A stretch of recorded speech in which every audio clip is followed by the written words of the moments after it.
বাজি কারখানায় ভয়াবহ বিস্ফোরণে মৃত্যু হয়েছে 4 মহিলার। বিস্ফোরণের তীব্রতায় গোটা এলাকা ধ্বংসস্তূপে পরিণত হয়েছে। আশঙ্কাজনক অবস্থায় আরও বেশ কয়েকজনকে কল্যাণী হাসপাতালে ভর্তি করা হয়েছে। কল্যাণী পুরসভা 20 নম্বর ওয়ার্ডের রথতলা মোহিতপল্লী এলাকায় বেআইনি বাজি কারখানা চলছিল বলে স্থানীয় মানুষদের অভিযোগ। দুপুর নাগাদ প্রচণ্ড শব্দে কেঁপে ওঠে গোটা এলাকা। স্থানীয়দের দাবি, বাজি তৈরি চলাকালীন এই বিস্ফোরণ হয়েছে। ঘনবসতি এলাকায় কিভাবে চলছে বেআইনি বাজি কারখানা তা নিয়ে প্রশ্ন তুলছে স্থানীয়রা।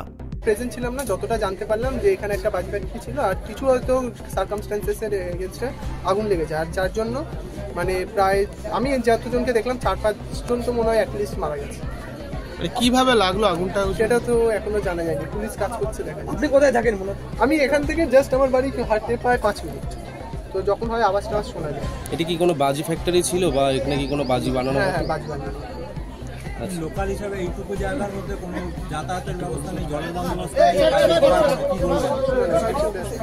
এখানে পলিটিক্সের ব্যাপারে কিছু বলতে চাই না, কারণ মানে এটাই বলবো যে এইটুকু এলাকায় পুলিশের অ্যাটলিস্ট স্টেপ নেওয়া উচিত ছিল যে এরকম একটা জায়গায় কি করে অ্যালাউ করে যে এরকম একটা এত বড় বাজি ফ্যাক্টরি হচ্ছিল আর পুলিশের কোনো জানা নেই, কিছু নেই।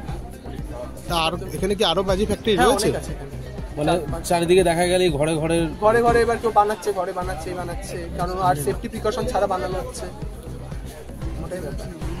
আপনার নাম? আমার নাম পাপাই।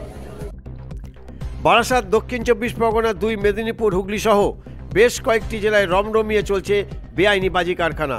মাঝে মধ্যেই ঘটে বিস্ফোরণ, মারা যাওয়ার ঘটনাও শোনা যায়। কয়েকদিন হইচই, ব্যাস তারপর আবার যে কেসেই। পুলিশ, স্থানীয় শাসক দলের মদতে বেআইনি মারণ ব্যবসা চলবে।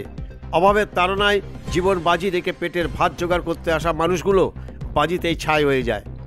ব্যুরো রিপোর্ট, বাংলার খবর।